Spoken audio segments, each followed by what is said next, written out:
Vladimir Putin supostamente está disposto a cessar os bombardeios no interior da Ucrânia durante as eleições, mas exige que os míticos 10 milhões de ucranianos na Rússia votem em território russo. Putin ameaça a Europa com uma grande guerra, mas admite o colapso da economia russa. Putin declara abertamente que o crescimento da economia russa desacelerou drasticamente, mas ao mesmo tempo pede aos russos que se orgulhem da captura bárbara das cidades ucranianas. Mas a principal ideia que foi expressa na linha direta de Vladimir Putin é que Putin afirmou que está ansioso para continuar a guerra contra a Ucrânia, que, segundo ele, supostamente não demonstra disposição para a paz. Putin afirma que a Rússia aceita a paz imediatamente, mas sob suas condições. E logo em seguida garante que, no Alasca, em agosto, a Rússia já fez algumas concessões super especiais.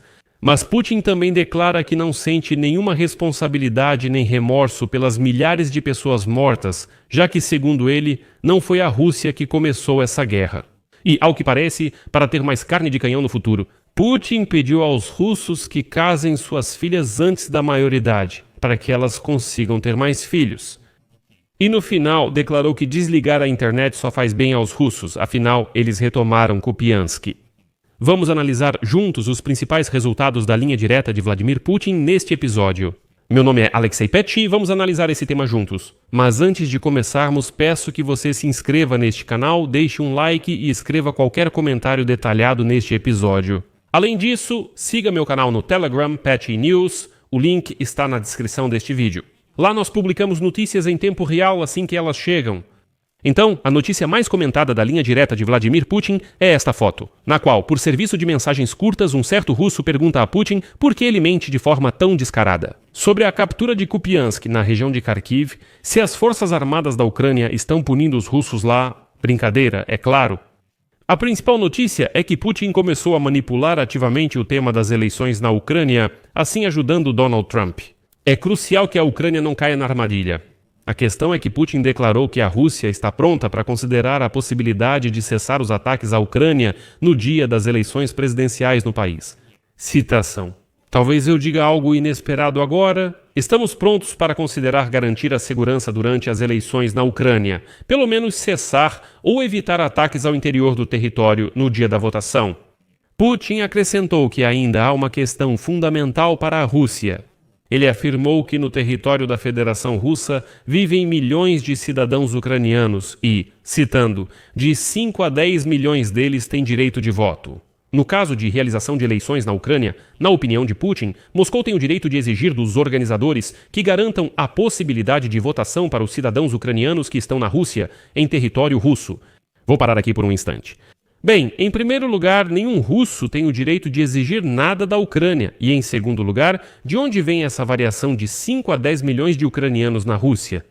Bom, obviamente não existem 5 ou 10 milhões de cidadãos ucranianos no território da Rússia, e aqui vou recorrer aos dados oficiais da própria Rússia. De acordo com o censo de 2021, viviam na Rússia 884 mil ucranianos, ou seja, nem chega a 1 milhão. Além disso, após a invasão russa, quase 2 milhões de ucranianos foram para o território da Federação Russa ou foram levados para lá, incluindo 19.500 crianças deportadas.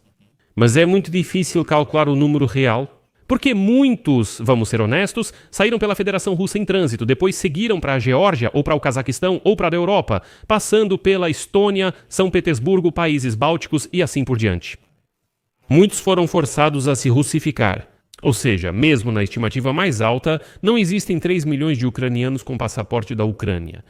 Putin claramente fala dos ucranianos nos territórios ocupados da Ucrânia que ainda mantêm seus passaportes ucranianos. Por isso, se quiserem criar milhões de cédulas para eles, não será difícil. Mas isso será um verdadeiro absurdo jurídico. Tão absurdo quanto esses pseudo-referendos nesses territórios que Putin ainda nem conquistou. Em 2022, eles fizeram referendos para reconhecer Kherson, Zaporizhzhia, Donetsk e Luhansk como supostamente russas. Embora, por exemplo, grande parte de Kherson e Zaporizhzhia nem sequer estavam sob ocupação. É óbvio que todos esses 10 milhões de cédulas inventadas lá serão para algum candidato que, claro, é favorável à Rússia. Eu não me surpreenderia se Putin ainda exigisse registrar seu candidato à presidência na Ucrânia. Tudo isso é besteira, mas o problema aqui é o quanto Donald Trump vai considerar isso uma boa ideia. E Trump, basicamente, pode até dizer algo como: bem, Putin promete não bombardear as cidades no dia da votação, então por que não realizar essas eleições? Bem, nem vou comentar que ninguém vai conseguir fazer uma campanha eleitoral de verdade. Na verdade, é mais uma manobra do Putin para dificultar as eleições na Ucrânia e mostrar ao Trump que Zelensky e a Ucrânia não querem realizá-las. E tudo nesse sentido. No dia 9 de dezembro, o presidente dos Estados Unidos da América, Donald Trump, disse que a Ucrânia usa a guerra como desculpa para adiar eleições e pediu a Kiev que confirme o curso democrático. No dia seguinte, Vladimir Zelensky anunciou estar pronto para realizar eleições, desde que haja segurança contra ataques russos e mudança na legislação para legitimar a votação em guerra. Zelensky disse que para resolver a primeira questão é preciso a ajuda dos parceiros ocidentais. Se houver segurança, a Ucrânia estará pronta para eleições em 60 a 90 dias. Mas essa segurança deve durar, não ser apenas temporária. Não, como afirma Putin, apenas no dia da votação. Putin afirmou cinicamente que a Rússia não é responsável pelas mortes durante o conflito na Ucrânia. Citação: não nos sentimos responsáveis pelas mortes, pois não iniciamos esta guerra. Esta guerra foi iniciada após o golpe de Estado na Ucrânia, um golpe armado inconstitucional em 2014. Depois, Putin repetiu o absurdo de que Kiev atacou o Donbass, onde vocês estavam durante 8 anos. A Rússia, por muito tempo, supostamente não reconheceu a independência e a autonomia dessas pseudo-quase República Popular de Lugansk, República Popular de Donetsk. Enquanto isso, Moscou queria que Kiev reconhecesse essas regiões nos acordos de Minsk.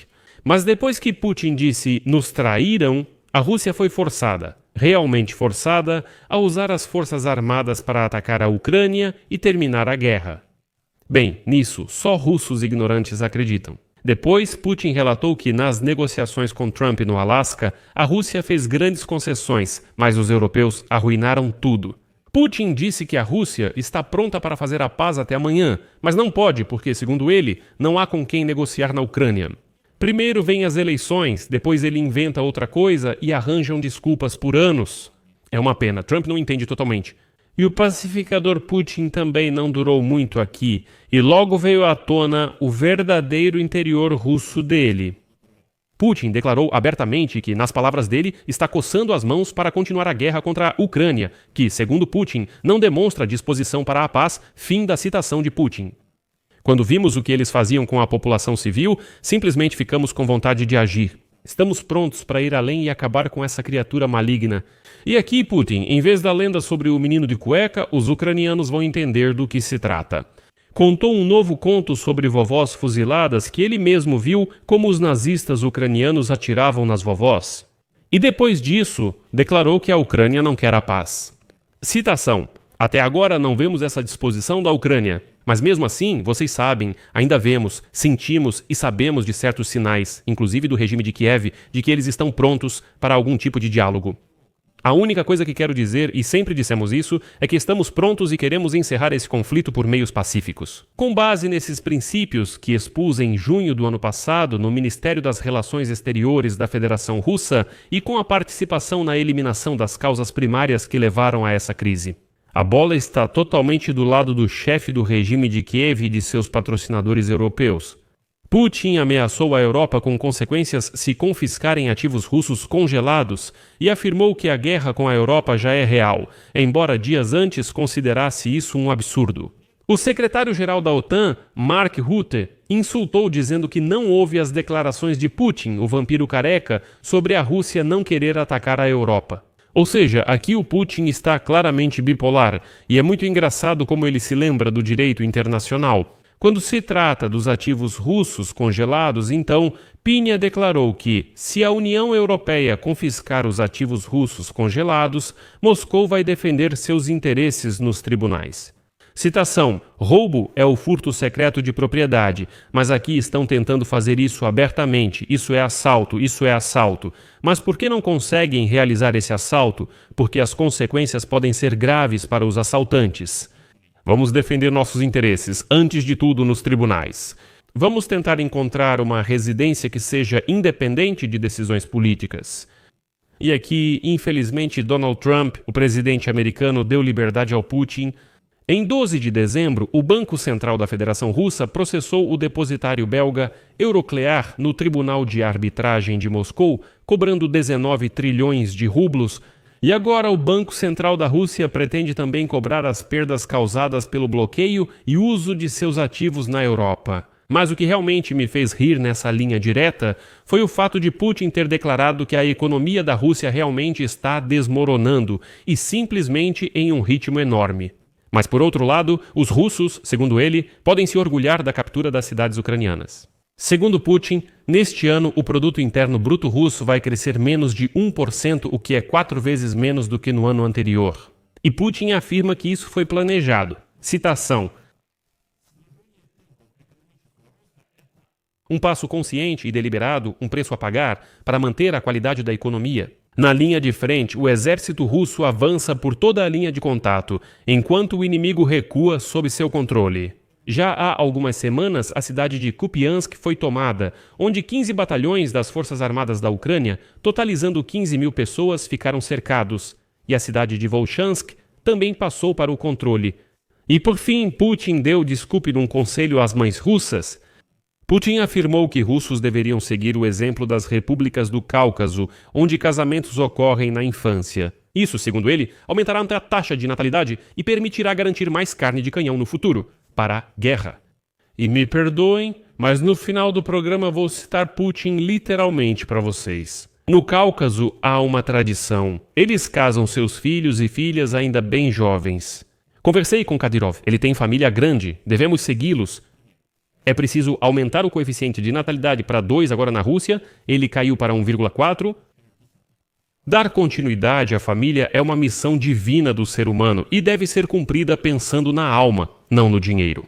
Esperar infinitamente por uma melhora material, por uma situação melhor, por obter educação e outras coisas pode durar para sempre, mas é melhor não adiar. O nascimento de uma criança é parte da nossa vida e devemos seguir por essa vida, pois já existe um fim. Citações de Putin. Aqui estão esses ensinamentos. Putin diz para terem mais filhos.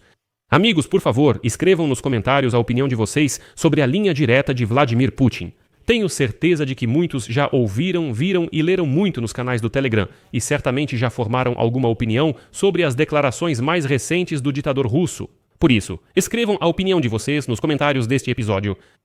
Sim, as notícias são realmente preocupantes. E eu entendo que, com esse fluxo de informações, o cérebro de muita gente já está simplesmente sobrecarregado. Nós vivemos em um estado de estresse crônico, e é normal ficar cansado disso. Se você sente que está no limite, sem energia e nada traz alegria, tenho algumas recomendações para você. Esse é o canal do YouTube do Bob Hapsai, um ótimo psicólogo que, sem termos complicados e com exemplos de notícias diárias, analisa processos psicológicos complexos e explica o que ocorre conosco. Aliás, ele lançou um episódio excelente sobre por que nos sentimos cansados mesmo sem trabalhar e como lidar com isso. O link para o canal do YouTube do Bob Hapsai está na descrição deste vídeo. Não deixe de acessar, se inscreva e assista aos últimos episódios, eles são muito úteis, realmente ajudam. Sabe, para colocar a cabeça no lugar. Bem, vamos continuar, amigos. Se este episódio foi útil para vocês, peço que apoiem este canal do YouTube financeiramente com qualquer doação ou assinatura paga pelos links e dados na descrição deste vídeo. É isso, cuidem-se, até mais a todos, legendas.